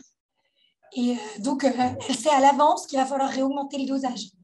Donc, du coup, je pense que si on le fait, il faudrait vraiment faire si on veut donner un cocktail d'acide aminé parce qu'on ne sait pas quel art c'est muté, alors déjà, on pourrait peut-être, maintenant que c'est des atteintes qui sont bien décrites, se fixer uniquement sur une supplémentation en acide aminé à forte dose de ce qu'on sait dont les ARNT synthétases peuvent donner des atteintes hépatiques parce que ce n'est pas tout le cas. Et dans ce cas, je pense qu'il faudrait vraiment viser des objectifs très élevés en monitorant les concentrations plasmatiques si on va avoir une chance que ça marche. Mais oui, c'est possible. Et après, pour le diagnostic, c'est vrai que du coup, c'est très compliqué parce qu'il n'y a pas de mutation récurrente, en tout cas à part les Mars de la Réunion, pour les autres ARNT synthétases. Donc, c'est sûr que ça pose le problème de la rapidité du diagnostic. Et oui, moi, je pense que oui, ça pourrait être une piste intéressante si on leur fait des chromatos pour être sûr que les acides aminés qu'on vise sont bien up level, quoi. Et donc, ça sous-entend aussi que c'est peut-être une bêtise de restreindre en protéines. Une fois qu'on a écarté les maladies que nous connaissons bien, où il faut absolument les restreindre, on aurait plutôt intérêt à leur laisser au moins les apports protéiques normaux. Oui, surtout que à un moment, j'avais dû faire un peu le biblio parce qu'une des enfants, on avait dû la sortir de l'essai parce qu'elle avait fait une cytolyse hépatique, mais en fait, elle faisait une cytolyse hépatique parce que sa méthionine était en train de baisser. Et comme la cytolyse hépatique est aussi une manifestation de cette maladie, j'avais dû la sortir et j'avais refait du coup de la biblio. Et un modèle classique de NASH, c'est la privation en méthionine chez le coq et chez le chien, je crois. Voilà. Et donc, comme ça, j'avais réussi à dire non, là, elle a une cytolyse, pas parce qu'on lui en donne trop, mais parce qu'elle n'en a plus assez. Donc, oui, ça pourrait être une piste. Et ensuite, pardon de vous embêter, il y a, dans les insuffisances hépatocellulaires aussi, les Anglais, suite aux intoxications au paracétamol, ont tendance à donner de la N-acétylcystéine. Et ça a été étudié dans certaines insuffisances hépatocellulaires hors intoxication au paracétamol. On a vu que certains patients s'amélioraient. Est-ce qu'on peut imaginer que chez ces patients-là, on ait finalement une pathologie sous-jacente de cet ordre-là? Bah, peut-être, je ne sais pas. Mais en tout cas, moi, je pense que c'est ce que j'essaye d'encourager. C'est des maladies très rares, mais je pense qu'il y en a certains qui s'ignorent. C'est-à-dire que parfois, maintenant, il faut savoir que cette entité existe. Juste, je fais de la pub, mais en tout cas, en recherche, il y a un panel qui existe avec toutes les RNT synthétases en NGS qui est à Marseille, chez Alexandre Fabs, une équipe de recherche avec laquelle il a fait sa thèse, a mis au point ce panel. Donc, même si ce n'est pas encore du diagnostic, quand on suspecte ça, on peut déjà passer toutes les ARNT synthétases sur ce panel. Après, comme on le sait, ça prend du temps, mais au moins maintenant, on peut aller moins à la pêche. Non, je connais bien Alexandre, effectivement, c'est une réflexion dans ce travail sur les insuffisances hépatiques non étiquetées que, effectivement, de rechercher ça. Moi, je pense que si on a poumon, foie et système nerveux, il faut penser à une RNT synthétase. Tout à fait. Je crois qu'il y a Pascal qui a encore une question. Voilà, une question très naïve. Alors Alice, toutes nos félicitations. On n'a pas de mots pour ça, pour tout ce que tu fais. Tu voulais d'ailleurs parler à cette journée pour rencontrer des métaboliciens. Donc après, tu auras tous les contacts de tous ceux qui voudront absolument travailler avec toi. Deux petites questions très bêtes. Quand tu fais la supplémentation en méthionine, alors que tu as un problème d'affinité, là, tu dis que tu vas augmenter la cinétique parce que tu vas bombarder de méthionine. Ça, c'est ma première question naïve. Et la deuxième question encore plus naïve, c'est qu'il y a des ARN synthétases mitochondriaux. Alors là, ça ne passerait pas la mitochondrie, ça n'a rien à voir. Est-ce qu'il y a un champ à explorer ou pas? Excuse-moi de ces questions naïves. Alors, pour ce qui est oui, en fait, l'hypothèse de leur donner de la méthionine, elle est venue de trois constatations. La première, effectivement, c'est que c'est le KM qui est très augmenté. Donc, on s'est dit, si on augmente pour viser le KM, on va arriver finalement à ce que la réaction d'aminoacylation se fasse. Ça, c'était la première. La deuxième, c'est les résultats qu'on a eus chez la levure. Parce que quand on mettait de la méthionine, hop, on normalisait les paramètres chez la levure. Et la troisième, c'est qu'un des médecins qui s'occupe de ces enfants à l'île de la Réunion, quand le gène est sorti, a eu tout de suite la réflexion de se dire, c'est quand même marrant, c'est vrai que ces enfants, souvent, ils mangent quand même très riches en protéines et très riches en méthionine, des œufs, du poulet. Et donc, c'est comme ça qu'on s'est dit qu'il fallait tenter. Donc, on avait un substratum très scientifique et puis un peu moins, mais ça a quand même marché. Pour ce qui est des ARN mitochondriales, j'ai pas du tout de réponse à cette question. Je ne sais pas si ça pourrait marcher. Je peux répondre, Alice aussi, moi je te félicite parce que c'est vraiment super. Il y a eu à la SSIM à Freiburg une présentation de patients traités par les acides aminés correspondants des tRNA synthétase 2 mitochondriales, je ne sais plus lesquels, donc c'est probablement un essai thérapeutique entre Besta de Milan et Carlo Dionisivici à Bambino Gesù à Rome. Et il y a aussi un truc un peu similaire par l'équipe collaboratrice de Sabine Fuchs, je pense à Utrecht, aux Pays-Bas. Donc, c'est des choses qui sont faites. Et pour répondre à Pascal, ils n'ont pas le même protocole. Enfin, c'est un peu bizarre. On n'a pas forcément très bien compris. Il n'y a pas la démonstration non plus que ça va dans la mitochondrie. Donc, pour l'instant, c'est trop tôt pour répondre si ça marche ou pas. Donc là, on va passer peut-être à la première présentation de Marseille, non? C'est ça? Et part donc à Abdoulaye Ouattara du CERES de Marseille, sur les maladies héréditaires du métabolisme nécessitant un régime spécifique et diagnostiqué au cours de l'enfance. Voilà le titre, qualité de vie des patients et de leurs parents. Bonjour, je me nomme Ouattara Abdoulaye, postdoctorant et anciennement ingénieur hospitalier à l'APHM. Le travail que je vous présente s'intitule Maladies héréditaires du métabolisme nécessitant un régime spécifique diagnostiqué au cours de l'enfance qualité de vie des patients et de leurs parents. Les maladies héréditaires du métabolisme sont des maladies rares et graves. Ces maladies sont définies comme des affections génétiques ayant en commun la dysfonction d'enzymes ou d'autres protéines impliquées dans le métabolisme cellulaire. La conséquence directe de ce dysfonctionnement est une absence ou une insuffisance de conversion de substrats en produits. Ainsi, les manifestations cliniques observées sont dues à l'accumulation donc de substrats, de substances toxiques en amont, aux effets de la réduction de composés essentiels en aval, ou alors aux substrats anormaux issus de voies métaboliques alternatives. Ces maladies sont généralement classées en 3 grands groupes selon la physiopathologie. Le groupe 1 comprend les maladies d'intoxication dues à une accumulation de métaboliques toxiques en amont du bloc enzymatique. Le groupe 2 comprend les maladies donc liées à une perturbation du métabolisme énergétique. Et le groupe 3 enfin comprend les maladies liées à un déficit de synthèse ou de catabolisme de molécules complexes. Parmi les maladies du groupe 1 et 2, la quasi-totalité ont comme base de traitement un régime diététique spécifique et sont alors regroupées sous le terme de maladies héréditaires du métabolisme avec régime spécifique, en abrégé MHMRS.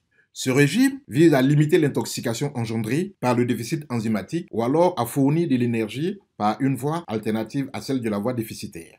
L'évolution donc de ces MHMRS peut être émaillée de nombreuses complications avec un risque réel donc de décompensation métabolique. D'où l'intérêt donc d'une surveillance accrue chez ces patients. Et non traités, ces maladies peuvent donc entraîner donc des séquelles graves et voire même le décès. Parmi ces MHMRS, on distingue 2 groupes selon la caractéristique du régime. Les maladies sans régime d'urgence, dans lesquelles le régime sera toujours basé sur le même principe, quel que soit l'état clinique du patient, et les maladies avec régime d'urgence, dans lesquelles le régime varie en fonction de l'état clinique de l'enfant, avec un régime dit de croisière lorsque l'enfant est en situation stable et un régime dit d'urgence qui est à utiliser dans certaines situations à risque de décompensation métabolique. Ce sont donc ces MHMRS qui font l'objet du travail que nous présentons aujourd'hui. Comment alors justifier ce travail? Au regard de la littérature, les données disponibles dans le contexte de ces maladies chroniques portent pour l'essentiel sur l'état de santé objectif des enfants et adolescents. L'état de santé subjectif, à savoir la qualité de vie de ces jeunes patients, ainsi que celle de leurs parents, est beaucoup plus rarement abordé à travers des études portant sur des séries modestes, centrées sur des pathologies spécifiques, ou alors utilisant des instruments de mesure très hétérogènes, ce qui limite les comparaisons entre les études et les pathologies, réduisant ainsi donc la portée des conclusions. Les déterminants de la qualité de vie de ces patients et des parents après le diagnostic restent aujourd'hui mal connus, et les rares études qui les abordent souffrent d'écueils méthodologiques importants, tels que la non prise en compte d'effets indirects possibles, ou alors la non-indépendance des réponses des 2 parents. 3 objectifs sont à distinguer dans ce travail. D'abord chez les enfants et adolescents, avec un premier objectif qui porte sur l'impact donc de ces MHMRS sur l'état de santé objectif et la qualité de vie de ces enfants,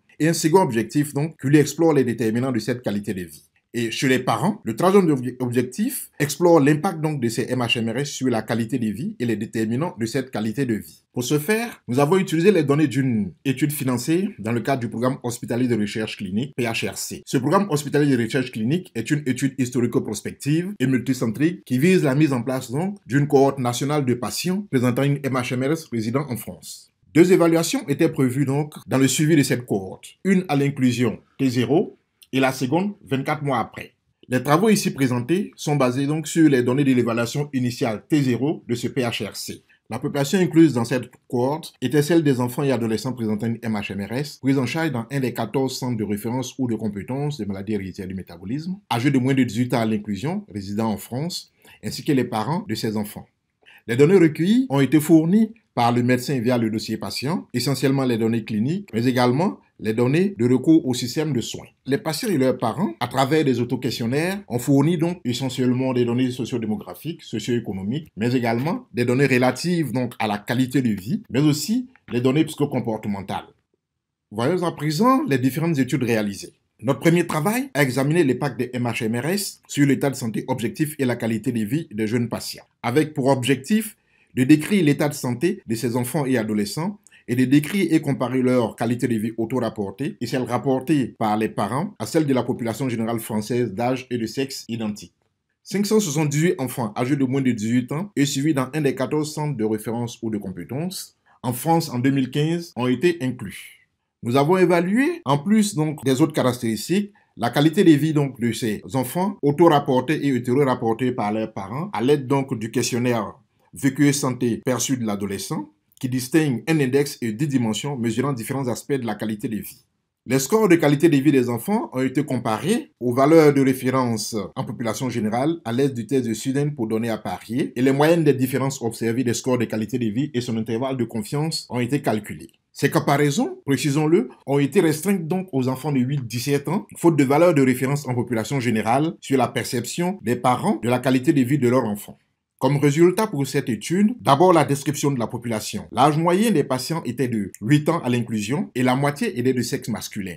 8 enfants sur 10 avaient au moins un frère ou une sœur et pour les enfants d'âge scolaire, 27% avaient redoublé au moins une classe. Les parents de ces enfants étaient âgés en moyenne de 39 ans et ils vivaient ensemble dans 80% des cas et un parent sur deux avait au moins fait des études supérieures. Dans 44% des cas, le niveau de richesse matérielle de la famille était considéré comme haut. Concernant l'état de santé objectif de ces jeunes patients, 78% présentaient une MHMRS nécessitant un régime d'urgence et un enfant sur 4 environ était nourri par alimentation mixte ou entérale exclusive.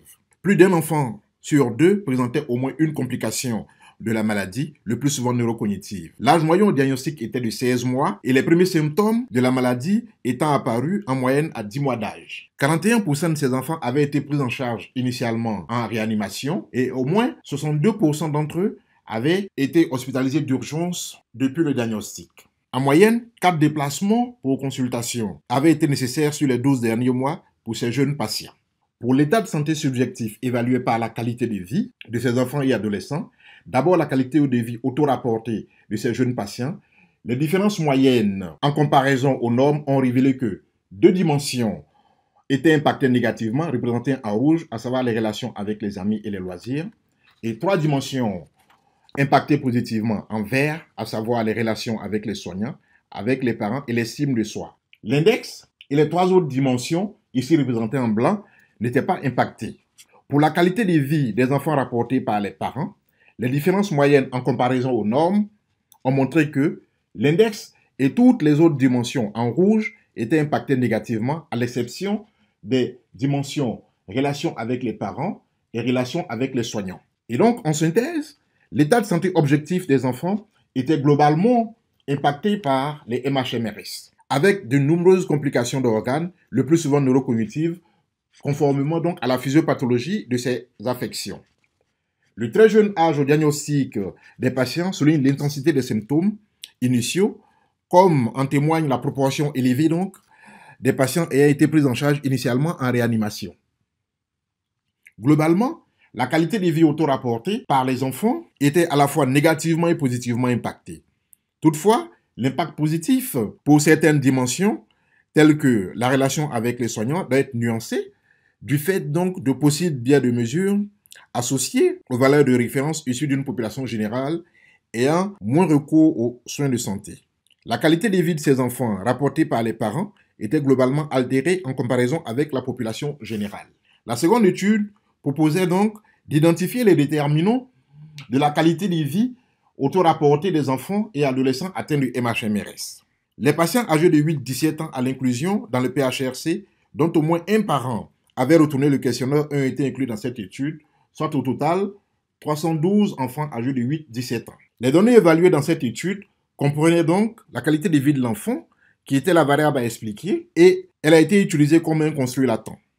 Les variables explicatives étaient les facteurs sociodémographiques, cliniques, familiaux et psychocomportementaux. À partir donc d'un modèle théorique construit sur la base de la littérature, nous avons exploré, à l'aide d'un modèle d'équation structurelle, les relations possibles, qu'elles soient directes ou indirectes, entre la qualité de vie et l'ensemble des facteurs explicatifs potentiels.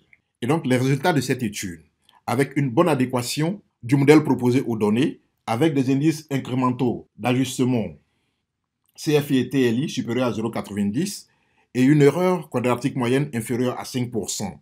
L'ensemble donc des variables incluses dans le modèle expliquant 86% de la variance de la qualité de vie. Les déterminants de la qualité de vie de ces patients sont à la fois des facteurs qui agissent négativement sur la qualité de vie, à savoir les difficultés de comportement de l'enfant, l'anxiété donc de l'enfant et l'anxiété du parent. Et la présence aussi donc d'une MHMRS avec régime d'urgence. Et un facteur qui impacte positivement la qualité de vie, à savoir donc l'âge au diagnostic de l'enfant. Parmi ces facteurs qui influencent la qualité de vie, les facteurs qui lui sont le plus fortement associés sont les facteurs psychocomportementaux, à savoir l'anxiété de l'enfant, l'anxiété du parent, mais également les difficultés donc de l'enfant, puisque sur ce diagramme, on peut voir que ce sont ceux-là qui ont les coefficients standardisés les plus élevés. En plus donc de ces effets directs, on a noté un effet indirect donc du mode d'alimentation sur la qualité de vie vers les troubles du comportement de l'enfant. Tous les autres schémas dans ce graphique étaient significatifs, mais n'impliquaient pas directement notre critère de jugement principal, la qualité de vie. Et les autres schémas non significatifs n'ont pas été représentés. Nous pourrons y revenir si vous le souhaitez. Et donc en synthèse, comme déterminant majeur de la qualité de vie auto-rapportée de ces enfants, on note donc les facteurs psychosociaux, à savoir l'anxiété de l'enfant et du parent, et les troubles du comportement de l'enfant, et dans une moindre mesure, les facteurs cliniques. Toutefois, un effet indirect a été détecté. Il s'agit donc du type d'alimentation, qu'il soit mixte ou entéral exclusif, qui avait un effet indirect négatif sur la qualité de vie vers les troubles du comportement de l'enfant. Cela pourrait s'expliquer probablement par le fait que les enfants ainsi nourris étaient confrontés à beaucoup plus de difficultés comportementales, telles que les relations limitées avec les copains, résultant donc à une moins bonne qualité de vie. Le troisième travail réalisé s'est intéressé à la qualité de vie des parents de ces enfants atteints de MHMRS et aux déterminants donc de cette qualité de vie. Nous avons souhaité, dans cette étude, décrire et comparer la qualité de vie des parents aux valeurs de référence en population générale française et identifier les déterminants de cette qualité de vie. Les parents des enfants inclus dans le PHRC et sachant lire et écrire en français pour remplir l'auto-questionnaire ont été inclus, soit au total 785 mères et ou pères. Les données évaluées comprenaient, comme variable dépendante, la qualité de vie des parents, évaluée à l'aide du col bref qui distingue 4 dimensions, explorant la santé physique, la santé psychologique, la relation sociale et l'environnement. Les variables explicatives ont été considérées à 2 niveaux, vu la structure hiérarchique des données, les parents étant considérés au sein des familles. Le niveau 1 comprenait les caractéristiques individuelles, c'est-à-dire les caractéristiques parentales, et le niveau 2 comprenait les caractéristiques familiales. Pour ce qui concerne les analyses, nous avons d'abord comparé les scores de qualité de vie de ces parents avec les normes en population générale, à l'aide donc du test de Student pour donner à parier. Ensuite, les réponses des 2 parents d'une même famille étant non indépendantes, nous avons donc utilisé des modèles multi-niveaux pour données corrélées, notamment le modèle linéaire à effet mixte, avec comme donc effet fixe les variables explicatives et comme effet aléatoire la variable de groupe, à savoir la famille. Et donc, les résultats de cette étude. D'abord, pour les caractéristiques de cette population. L'âge moyen donc des parents était de 40 ans, essentiellement des mères, et 43% de ces parents avaient fait des études supérieures. Plus donc des 2 tiers de ces parents travaillaient. Dans 80% des familles, les parents vivaient ensemble. Et un parent sur 2, et dans une famille sur 2, le niveau de richesse matérielle familiale était considéré comme haut. Et dans plus d'une famille sur 2, les enfants présentaient au moins une complication d'organes. Sur la qualité de vie de ces parents, les différences moyennes en comparaison aux normes ont montré que les dimensions santé physique et relations sociales, ici représentées en rouge, étaient impactées négativement, tandis que la dimension santé psychologique, ici représentée en vert, était impactée positivement. Quels sont donc les déterminants potentiels de la qualité de vie de ces parents? En analyse multivariable, globalement, les facteurs associés à la qualité de vie de ces parents étaient par ordre d'importance des facteurs psychosociaux, à savoir l'anxiété donc du parent, qui était associée à toutes les 4 dimensions donc de la qualité de vie. Et les stratégies de coping, à savoir l'utilisation de la recherche de soutien social, qui était négativement associée à la qualité de vie, tandis que l'utilisation donc de la résolution de problèmes et de la pensée positive était quant à elle positivement associée à la qualité de vie. Ces facteurs étaient également des facteurs socio-économiques, à savoir le fait que le parent travaille, qui était positivement associé à la qualité de vie, mais également le fait que le parent soit dans une famille avec un haut niveau de richesse matérielle. Cependant, les parents ayant un haut niveau d'études supérieures avaient une moins bonne santé psychologique en comparaison donc des autres parents, tandis que leur santé environnementale donc était plus élevée. Ces facteurs étaient également des facteurs démographiques, à savoir l'âge et le sexe du parent, qui était négativement associé à la qualité de vie, mais également l'âge de l'enfant, qui lui était quant à lui positivement associé à la qualité de vie, notamment dans sa dimension environnement. Le fait donc d'être d'une famille avec parents séparés était négativement donc associé à la qualité de vie, notamment dans sa dimension physique. Ces facteurs étaient enfin des facteurs cliniques, à savoir la présence donc d'au moins une complication de la maladie, qui était négativement associée à la qualité de vie, et le fait donc d'avoir vu plusieurs médecins durant les 12 derniers mois, qui étaient négativement associés donc à la qualité de vie, notamment dans sa dimension physique. En cette thèse donc de cette troisième étude, nous constatons donc, pour ce qui concerne la qualité de vie, que les parents avaient une meilleure santé psychologique en comparaison avec donc la population générale, ce qui semble être un résultat contre-intuitif, mais ce résultat n'est pas isolé, car il a déjà été décrit dans d'autres pathologies chroniques et pourrait s'expliquer par un meilleur processus d'adaptation engagé par ses parents, tels que le responsive ou alors le copying. En revanche, la santé physique de ses parents et les relations sociales étaient altérées. Pour ce qui concerne les déterminants identifiés de la qualité de vie de ses parents, par ordre d'importance, on note donc les facteurs psychosociaux, notamment l'anxiété et tout ce qui est stratégie de coping, suivi donc des facteurs socio-économiques, notamment le fait que le parent travaille ou alors qu'il soit d'une famille avec un haut niveau de richesse matérielle, mais également les facteurs démographiques, l'âge et le sexe du parent, mais aussi l'âge de l'enfant, et enfin, à une moindre mesure, donc, les facteurs cliniques, notamment la présence de complications, d'au moins une complication de la maladie, et aussi le nombre élevé de médecins vus sur les 12 derniers mois. Pour conclure sur l'ensemble de ce travail, les MHMRS impactent négativement l'état de santé objectif et la qualité de vie des enfants et adolescents, mais aussi la qualité de vie des parents. Les déterminants majeurs donc, de cette qualité de vie des jeunes patients et celle de leurs parents sont les facteurs psychosociaux. Et ces facteurs psychosociaux sont essentiellement modifiables par des interventions appropriées, telles que par exemple un bon soutien psychologique qui demandera donc qu'on oriente ses enfants ou parents d'enfants vers le psychologue ou alors le pédopsychiatre, mais également un soutien social adéquat qui peut être soit informel, basé sur les familles, les amis ou les groupes d'associations des parents, ou alors formel par l'implication donc des travailleurs sociaux. Pour finir, je remercie l'ensemble du personnel du Centre d'études et de recherche sur les services de santé et la qualité de vie, CERES, ainsi que les patients et les parents de patients qui ont passé de leur temps à remplir les questionnaires, mais également les équipes investigatrices de l'ensemble des centres qui ont participé donc à la collecte des données et à cette étude. Enfin, je remercie la PHM en tant que promoteur du PHRC qui a financé en partie ce travail. Je vous remercie. Je voudrais vraiment remercier Abdoulaye parce que, comme vous le voyez, il est reparti dans son pays d'origine et il a accepté de faire cette présentation qui est extrêmement importante pour lui et pour nous, puisque c'est la première fois qu'on présente globalement l'ensemble des résultats. Et remercier bien sûr tous ceux qui ont travaillé avec nous, donc les 14 centres de référence et de compétences, et qui ont su mobiliser. Donc, et je crois qu'un travail avec 578 patients, ça mérite quand même d'être souligné, et à tel point qu'on en est au 3e papier où vous êtes tous associés, donc qui est publié, et il y a un 4e qui est en cours. Donc, ça montre aussi, c'est dans le Journal of Pediatrics, je ne sais pas, chaque fois qu'on envoie un article, ils sont très contents. Donc, c'est quand même un facteur aussi, et un gage de la qualité du travail effectué grâce, et je le répète, à vous tous.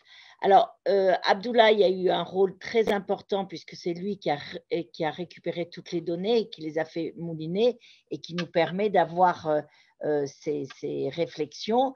Et puis, remercier aussi Aline Cano qui a participé grandement à ce travail, qui a été un peu la tête de pont dans le centre de référence, qui est pas là aujourd'hui, mais qui est totalement associé et qui continue à suivre cela de très près. Voilà, c'est un petit peu ce que je voulais dire et remercier une fois de plus Abdoulaye.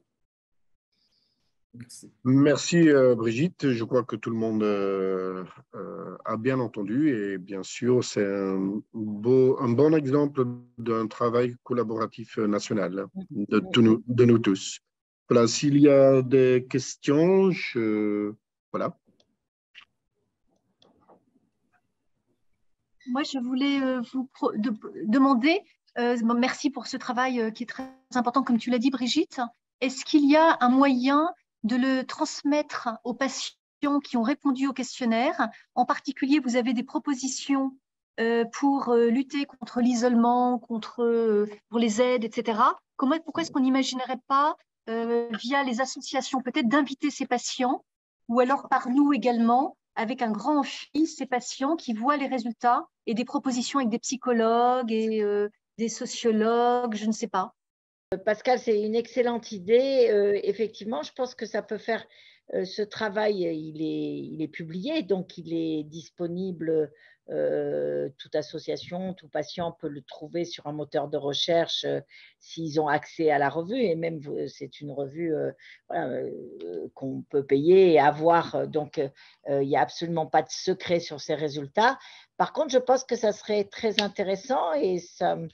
Moi, je me porte volontiers pour organiser une journée pour les patients avec ces résultats, les publier, bien sûr, les écrire en français, bien les présenter et puis monter quelque chose tous ensemble sur, effectivement, inviter des gens des sciences humaines et sociales et discuter de ces résultats, de ces notions de qualité de vie. Mais tout à fait d'accord pour que ça aille plus loin, que ça ne reste pas au niveau de la publication scientifique, mais de la diffuser beaucoup plus. Et peut-être avec tous les psychologues des différents centres, ce serait peut-être très enrichissant, puisque les psychologues entendraient la réaction des parents dans l'amphi, tu vois, un truc multicentre. Oui, on peut monter un truc comme ça. Merci beaucoup. Ça va, nouveau challenge. Très bien. Alors, est-ce qu'il y a encore d'autres questions, des autres remarques? Alors, juste ce que je voulais préciser, c'est que le 4e article, ça sera le T2. Malheureusement, il sera monocentrique parce qu'on n'a pas pu, pour différentes raisons, le réaliser avec l'ensemble des centres, puisque, le temps a passé, c'était compliqué d'avoir à nouveau tous les arcs. Et on verra si 2 ans après, on retrouve la même chose. C'est un petit peu voilà. Et ça, c'est en cours. Les données sont toutes enregistrées. Maintenant, c'est en cours. Et c'est Abdoulaye, normalement, qui continue à travailler sur ces données. Vous confirmez, Abdoulaye? Oui, je confirme effectivement. Avec l'ARC, on a nettoyé les données et tout.